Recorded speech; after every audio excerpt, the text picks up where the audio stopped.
What we did on our farm is we've created a matrix that shows your career. So if you start in a rock picker, when you're with us for 20 years, hopefully, you're not still gonna be on a rock picker.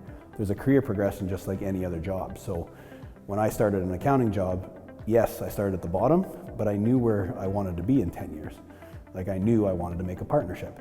Well, most farms don't have that. So how do we attract good employees when they don't even know what their career looks like, or if there's gonna be a career?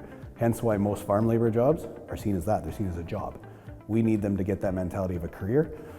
So our compensation matrix just identifies the different levels, how you get promoted, what bonuses are, what, truck policies, housing, whatever benefits you can get, and the career progression and how you get there. So it gives you essentially your life as one of our farm employees. The main thing is to sit down and identify the roles and responsibilities.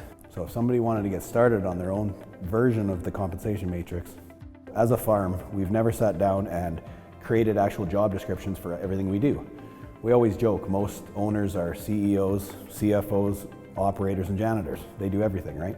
So by identifying what roles are on the farm, it gives you the first step on a plan of where you got to fill certain holes, whether it's using advisors or hiring. And then it also gives you the plan of what levels of management or progression you can create throughout the farm.